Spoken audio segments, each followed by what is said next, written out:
Good afternoon, everyone, and welcome to another beautiful day on the plains of Colorado. If you are new here, I am Doyle. This is my garage.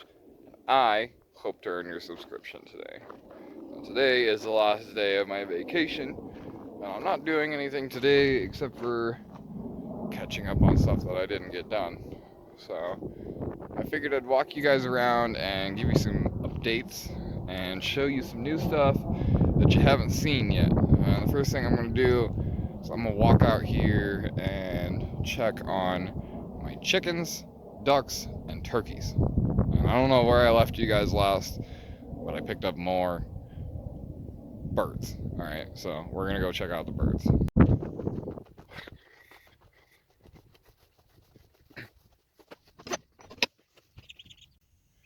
So I picked up these two ducks. They're doing pretty good. And then the super tiny chickens are bantams.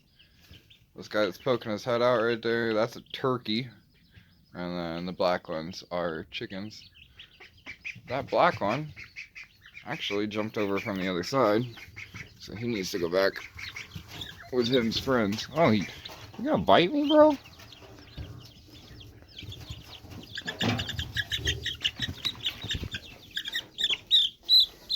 You little shit ass.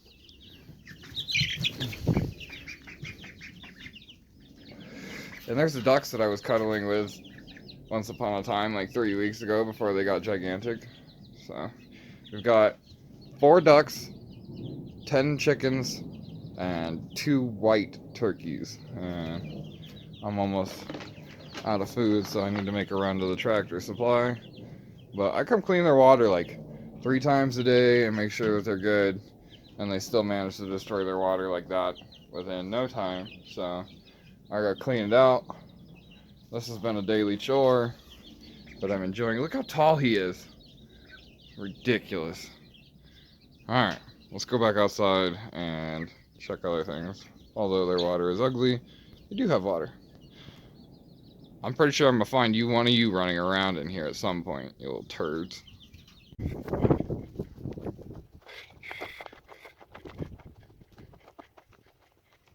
Back over in front of the garage, I have this ridiculous trash pile that's ever growing. And I have this shed that came with the property that needs to be gone through. And the wife and I went over finances. This is my scrap metal bin. I'm gonna move this. I'm gonna clean this whole area. And I'm gonna have a 40-yard dumpster dropped right here. All of this goes in the dumpster. We go through that, all the trash out of that goes in the dumpster. Tear this building down, it goes in the dumpster, that goes in the dumpster. I clean all this up, and then instead of having my cars parked over here, I can't look over there because I got stuff I want to talk about here in a minute. I can have a car here, here, here, here, and then back here. I have my exhaust tubing collection. I'll show you why I kept that. We got the Journey and another project to do. I gotta finish the Vic exhaust. I got tires out the yin yang. I found somebody I can pay to take all of these, so that's good. This is a stock radiator out of a Crown Vic that no longer works. This is my part shed. That's an old can of race fuel that's no good anymore. XJ parts, which we will discuss. I'm gonna sadden a lot of you with that news. Well, I'm sorry. It's okay. It'll be okay. And then a rack of parts for miscellaneous shit. This shed is not in the greatest condition either, so I plan to knock this one down and throw it into the dumpster that's going to be right there. So, at some point, I will be getting this place cleaned up. And not only will that make me happy, but that'll make the wife extremely happy. And that will be a good segue into her car. So, we went on a little trip during my vacation, and before we did so, I put new struts in the back of her car, and we had to tear it completely apart to do it. And then we went a little bit further so that we could do cleaning, and I will post a video of that now.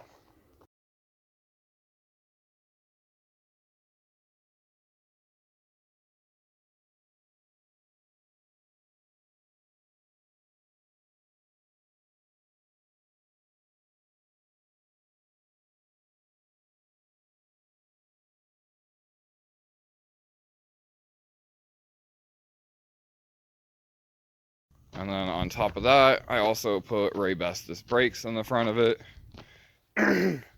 which was all good and dandy, and it made it about 500 miles. And for some reason, it ejected a caliper bolt, and no idea why. The other one was fine, and I managed to fix it on the side of the road because I stole a bolt from the new project over here, which I will show you in a minute. They got us home and got it to where we could replace that bolt. So that was the journey, and the journey took us on a journey to go get something that I used to own. This one's a little bit of a sour topic for me, and I've sat here for a couple days trying to figure out how I was going to explain this. So let me grab my stand and pop a squat somewhere, I think. My childhood was,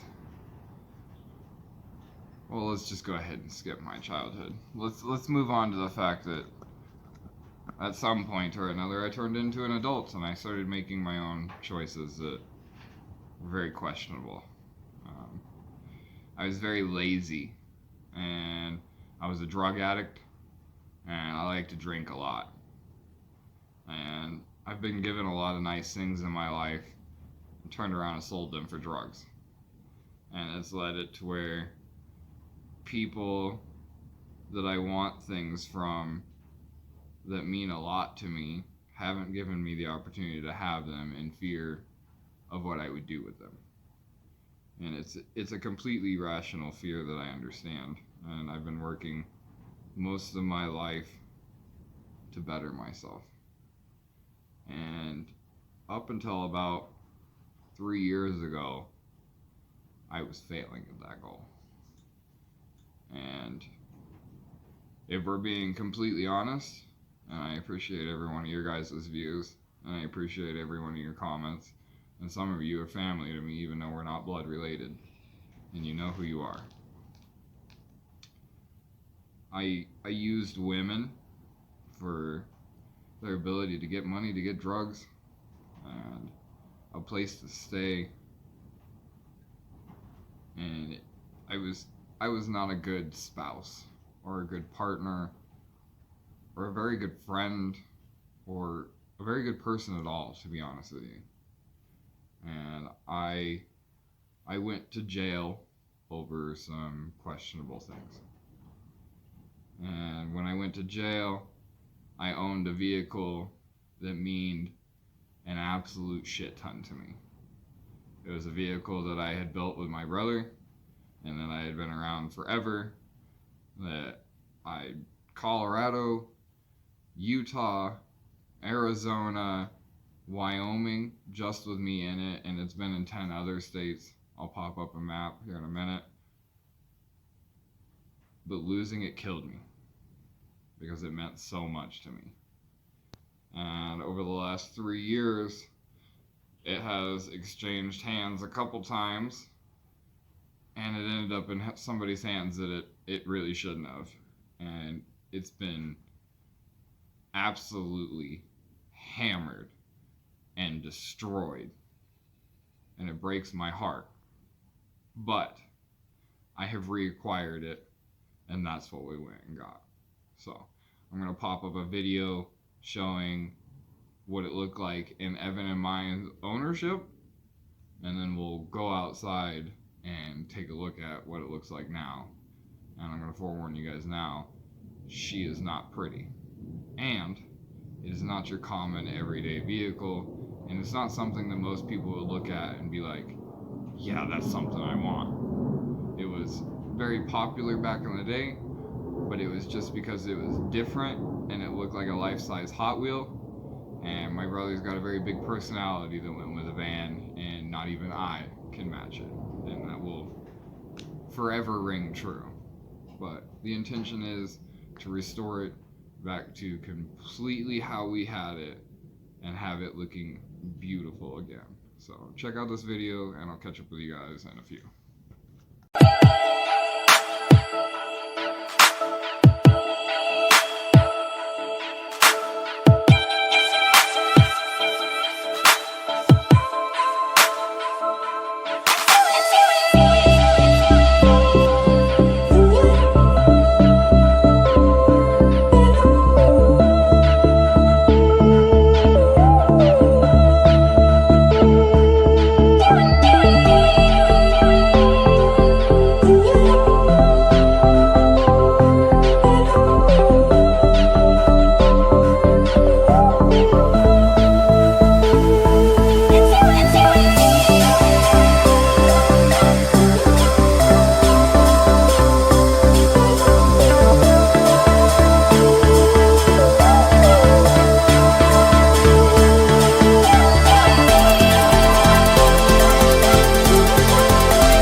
So here's the wife's journey. It's her daily. And like I was saying, this upper bolt came off, but it caught it soon enough that it didn't really do any damage. All it did was knock the fucking wheel weights off, which is no big deal. But that little line right there is literally all the damage it did. This needs re-cleaned after the trip, and then all the interior put back in it. But we went to go get that. I have the hood off of it because I had people here to help me get the hood off of it. It's a fucking nightmare to do without somebody, so I hate it. And my brothers are trying to give the kid some kind of props, but I'm not interested. Not at all. So he's got like hood pins up here with this ghetto Japanese tuner hood lift thing that they do, and then like it's tied down so it can't go anywhere, and it's still using the front latch. Looked ridiculous. Impossible to get off by yourself. Absolutely hate it. So as you can see, almost all of the wrap is gone. Evan, my brother, the one that wrapped it and does wraps for a living, should have said the wrap should have came off a long time ago, which is why it's going to be a fight and a nightmare to get it off now. This intake and the hose clamp around the transmission thing is not our doing. We also didn't do super ghetto ass burn the car to the ground type wiring either. And then there's no AC in it, and somebody that is in between us as owners put an actual bypass on it because I don't think the kid that owned it was intelligent enough to do that. The condenser's out of it. He cut the Y pipe in an attempt to make a dual exhaust and failed at that. Actually, that's over here, so we'll go run over there and look at it. So this is the exhaust that he had on it, and you know, crimping it down to almost nothing is pretty cool. And then you know, haggard welds, and then you gotta beat the cherry bomb to death, and then you gotta blow holes in it, and you gotta weld a lug nut into the old O2 sensor bung, and then you gotta take 3-inch tips and like cut and pie cut them down, shove them in there. You gotta weld them super ghetto. That's super mint, you know. When I build exhaust systems that look like that, I'm super uber jealous of people's ability to build something like this. I wish I could come out with this kind of craftsmanship out of my garage. So jealous. Alright, anyways, we're gonna go back over there.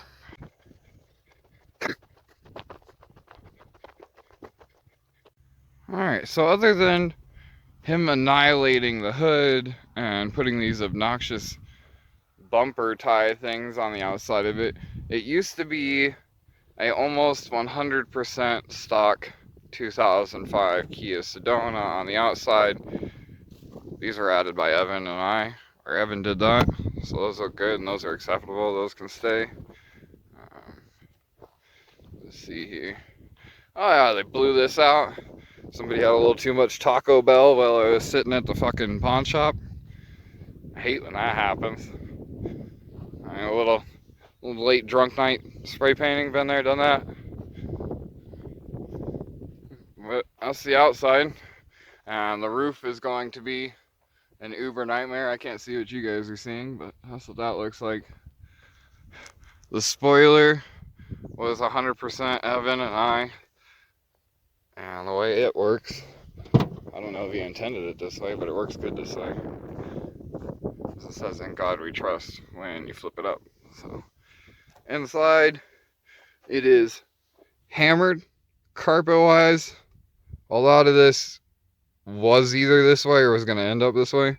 We definitely worked the shit out of this thing. It's missing its third row. I'll have to go get another one of those. But all of this is going to have to come out and be cleaned. And then all of this should be good to go. Need a speaker grill, it looks like. And this back piece. But overall, this is just strip, clean, reinstall. Not that big of a deal. Up there is a different story. So we'll go up there now. Alright, first of all, spray painted the seats. Again, my brother's trying to give him some kind of credit. If he watches this, you know, he's on your side, but I'm not. Spray painted the doors, and spray painted the seats on the seat sides. And then he spray painted this, and this, which Evan and I like, but I don't get this opposite thing. And then he did the same thing to the windshield wiper blades, but this is green and red. This is red with black, and this is black with red. And like none of it matches, and I have OCD major like, so that's no good. This will have to be put back to black and all properly fixed, and the AC put back in it. This is the stereo that Evan had in it. This is the stereo that I had in it, at least as far as the head unit goes.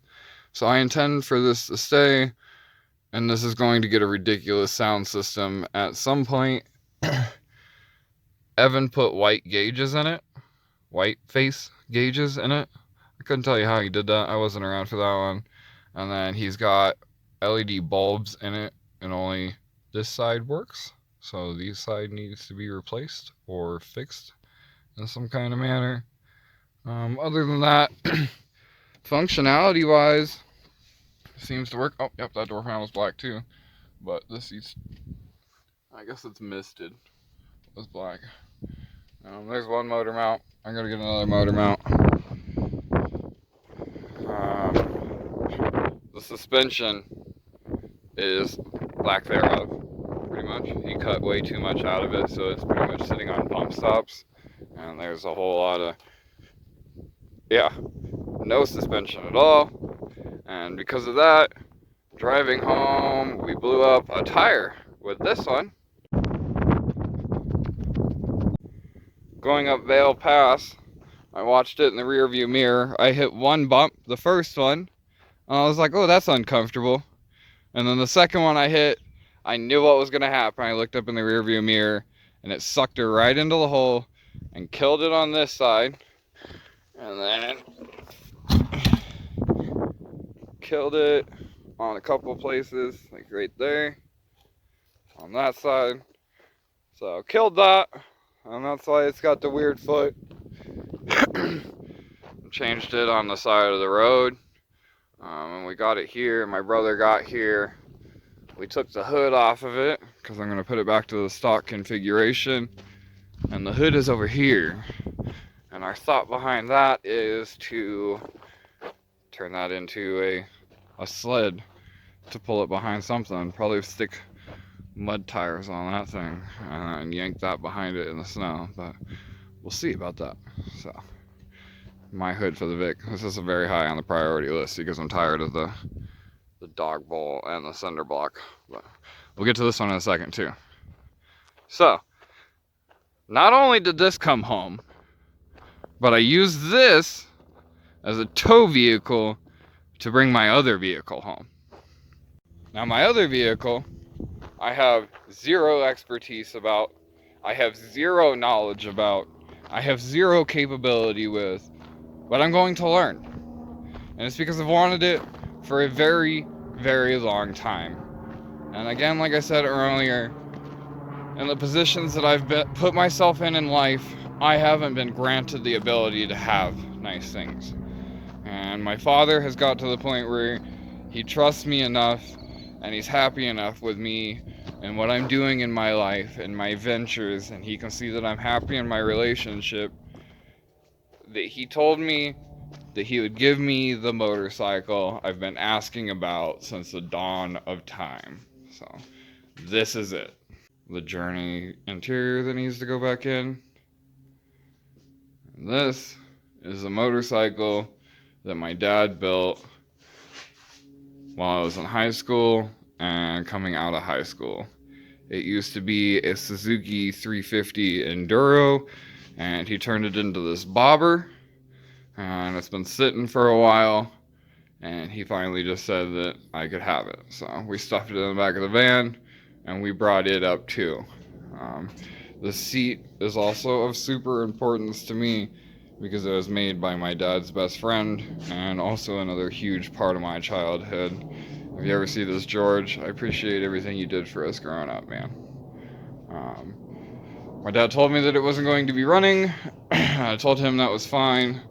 I brought it in here and he said to clean up the carb, and I cleaned out the carb, but it wouldn't run without being on a playing card, like sticking your hand down in front of the carb and just leaving a tiny gap for air, so it's like super choked.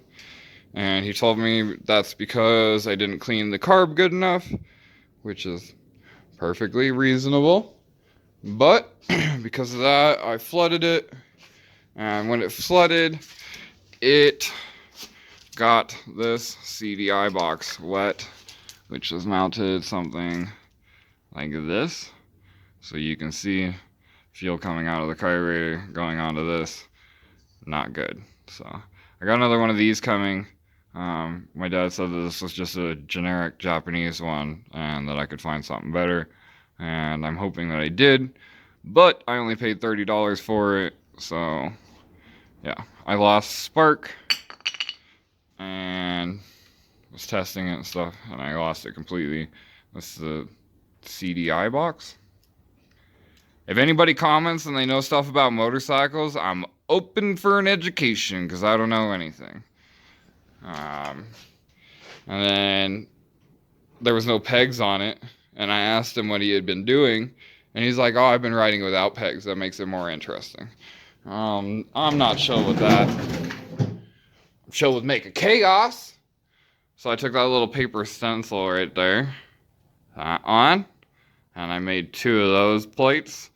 And then I took this tubing bender right here and I cut a foot off of it, and I cut it into 2 sections, welded them together, and put some bolts in. It's the same thing on both sides. And this one has a notch in it to allow that brake pedal to operate. And now I have comfortable pegs. So that's taken care of. I had it running for a little while, like I said, but it was super choked. I'm either going to attempt to clean this carb again or try to find some part numbers on it to where I can just replace it with a new one. And we'll probably go get a new spark plug. And this guy will be good to go. This is the most sentimental thing I've ever owned in my entire life, and I'm going to protect this thing with my life. So this will not be leaving the property until I get a motorcycle endorsement. I do some stupid things, and I do stupid things a lot, but I'm not willing to lose this. I'm willing to lose the race car over life goals that I have that aren't exactly legal. Not willing to lose this guy. So that's that. And with that, I got this bag of stuff over here. So let me grab this and unbag it and show you what he sent me with. Sad thing is, I haven't even really seen what's in this bag. I kind of know what's in this one, so we'll save it for last. Alright. Oh, not here. We have a GoPro that we're going to try for the channel. The wife has a laptop. I've never done editing on a laptop before. It's all done on my phone. So this is going to be completely brand new to me, and I hope it helps with you guys and myself. Maybe we can do multiple angles kind of stuff. I'm not really sure. Cord for it. Multiple fittings. So that's cool. Thank you for that, Dad. Let's this back in here, get it all nice and neat, taken care of. And he sent me a helmet, and I kind of just laughed at that because I'm kind of stupid in the head. That wasn't taken very lightly by my wife, so I don't think I will be able to go riding without a helmet. I've had 2 brothers pass away in lieu of motorcycle accidents, and that makes everybody in the family really nervous. This kind of stuff is going to happen. So, in here is a numerous amount of pictures and paperwork.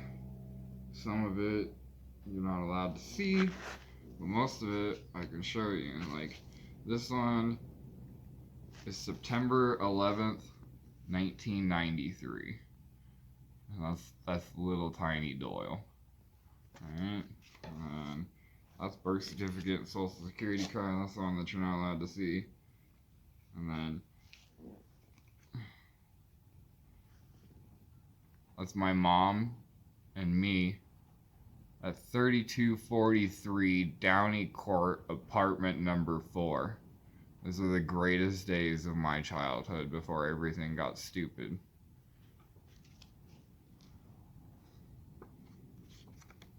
This is the same place. Same kind of deal, tiny little Doyle. And this is what life looks like before you have anxiety and depression and issues in life. You have the thrill and the excitement like that. And it's just, yeah, I miss those days. I can guarantee you right now that my little punk ass was running around the banks looking for crayfish. Because that was my thing. And then sent me this that I made, I'm assuming in probably kindergarten, maybe first grade. This is Lebanon around the back of it. Just cute little things that you get from your parents that you're never gonna find anywhere else. I thought you guys might find those interesting. So, I love you, Dad. Thank you very much for everything. Thank you very much for everything you've ever done. I will be sure to take care of both the bike and the GoPro and try my best to continue making you proud. At this point in my hike, like I say, I'm truly happy and I'm truly blessed. And I'd like to stay here and not backtrack like I've done so many times. So this is definitely a daily thing. Let me get this picked up, and then we'll talk about this guy back here, and then we'll go do a walk around out there. We got the Impala, the Jaguar, and the Vic, and then I think we are done for the day and good to go. So catch everybody in a second. Yeah, see, my filming's super basic, so I'm gonna see if we can move up on the road because of my dad. Alright, so in here in the house I have T-handle valve cover bolts. I've got the alternator belt. I got radiator hose clamps, but I think they're a little big for this application, so I may have to go get one. We're getting really super close to lighting this one off. The exhaust is this one, and I have the new exhaust mounts that are exactly like these in the house to mount the exhaust for this. So hopefully this thing will be running and driving again this week, and then we can work on tearing the wiring harness out of it and dealing with that. This is where the van's going. We will discuss the entirety of the plans of the van when it is here. This is the exhaust for the Impala. I have the mounts for it, and it is out there. So that will be done this week. I'm having a problem with the gauges. Sometimes they work, sometimes they don't. You park it and they work, and then you go out and you try and drive it again and they don't work. And then sometimes you start and they don't work, and you end with them working. It's weird, and I don't know if it's because of a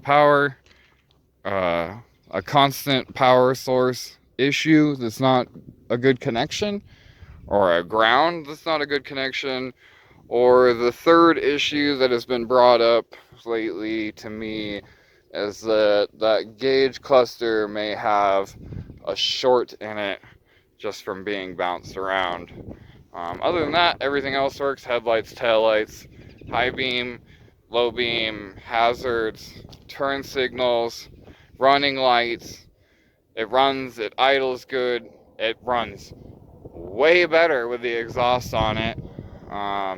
It doesn't have a draw anymore. The only thing in here that I haven't figured out is the fan, and it's just because I think the relays that I bought that I had sitting here were bunk. So I'm going to try that again. Other than that, this one is pretty much good to go. Oh, and I got to get the windshield wipers done. That's what it is. Got to get the windshield wipers figured out, and then this one can go do emissions and get registered and start enjoying its life.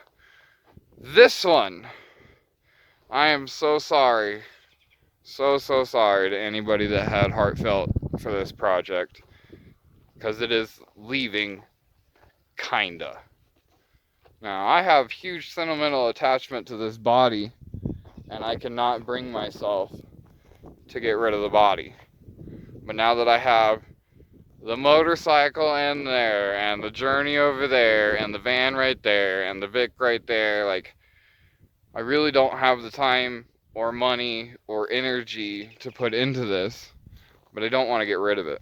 So, the floor in it is junk, and it's going to have to cut out and be redone anyway. On both sides, you can see sunlight. So, that's not a concern of mine. We are going to take this body and take it out and put it in my chicken run, which is next to that building, to let them use as storage. And I will have the coolest chicken run on earth. And my hope is that I never ever have to touch it again, and I just get to enjoy it sitting there and looking pretty. But the one circumstance where I would use the body again is if I total the body on the 460 Vic. I would take the body, what's left of it, off of the Vic, and I would rebody it with the Jaguar. It would still be the same chassis, just be a different body. Now, with this thing, as you got to see if you've been following, my brother got to drive it for the first time, and then reverse, or I wouldn't go into drive because of the shifter. I thought he was gonna J-turn it. Not going to drive or what?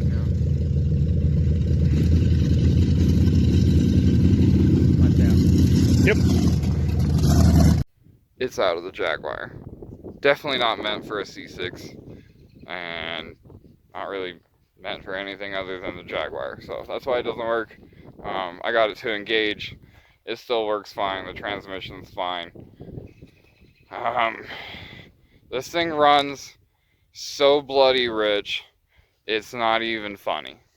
Like, it's past annoying and it's past amusing. Let's run over to the garage and we'll take a look at this exhaust.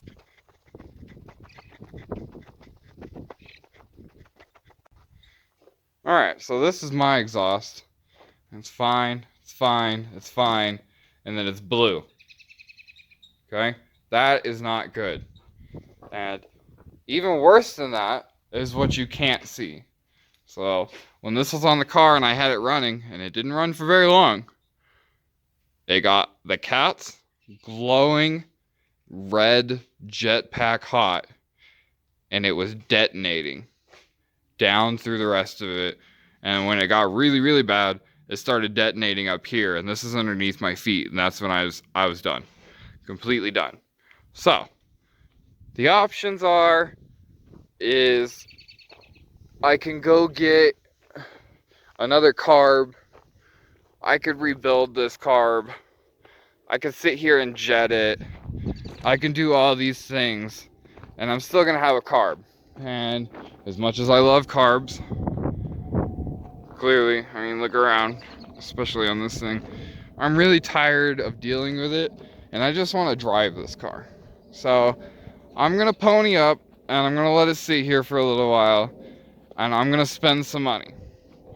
And my plan is I want to get rid of this distributor and put an MSD distributor in it, a billet one, and then I have an MSD 6AL box, which is gonna go there, And then I'm going to get Holley Sniper fuel injection. And I know you guys thought you would never hear me say that, and everybody else thinks the same thing, but I've dumped so much time and money into it. It's time to give myself a break and just let something be easy. So it's not only going to do the fuel injection, but I'm going to hook it to the MSD box and to the distributor and let it do timing. So I will literally be doing nothing. And to start with, I will literally take whatever it gives me as long as it runs. I can put an exhaust on it to where it's quiet, and it does its job. Right now it gets like 5 or 6 miles to the gallon, maybe, and it's a 3,000 pound car. So 460 Vic is going to go down for a while. The Jaguar is going to go out to the chicken run to be sat on just to make sure I have an extra body in case I wreck the 460 Vic. The Impala should be done soon, and then they're going to want door poppers, and we're talking about dipping it. That one's going to be running soon, so we can get it out of there and break in the cam, and then put a wiring harness in it and get it to this point to where the client can take it and go enjoy it. We got to get the interior back into the Journey, and we got to get this thing inside so that we can get to work on it. So that is 90% of my projects. I still have the fish, but it's nothing new. Like, I either can't buy fish because they're too small and they're gonna get eaten, or they're too big. I'm just in a really awkward space, so maybe at some point I'll get more fish, but at this point I'm not getting more fish. So just enjoying the ones I have, and I'm maintaining. They eat about 4 pounds of food a week. It cost me like $30 a month to feed them. One of my brothers that got me into fish, he got to feed them yesterday, and he really enjoyed that, so that was good. I got to see my niece and my nephews. I truly enjoyed that. Got to see my brother Evan. I love you, Bubba. It was great seeing you. Met a new guy, a new friend named Michael. He's got an RX-8 that he's been working on, and I will probably post a video of it at the end of this to show you guys that. That's probably going to be on the channel at some point. He doesn't know very much about cars, but he's willing to learn, and he's a really good guy, and he showed me he's got a lot of heart. And when you show me something like that, I'm willing to teach you anything you want to know. So I don't know what we're going to be working on. I don't know what we're going to be teaching him, but whatever he wants to do, I'm fly with. So we got that coming to the channel. And other than that, it's just going to be playing catch up, getting the property clean. I can't wait until it's clean. Cannot wait. Alright guys, get out there and wrench on something, do something, have a great night, and God bless. I will catch you later. Bye! Hey buddy, look at my new powder coat strut tower brace. Got the new engine rebuild. Say hi to Lucy. We're gonna come see you today. I know it doesn't seem like it, but we're coming to see you in a little bit. Engine installation on the Mazda RX-8, folks. Enjoy. More and more to come as we go throughout the day. It's in and dropped. Now we just gotta hook everything up and fluid her out, boys.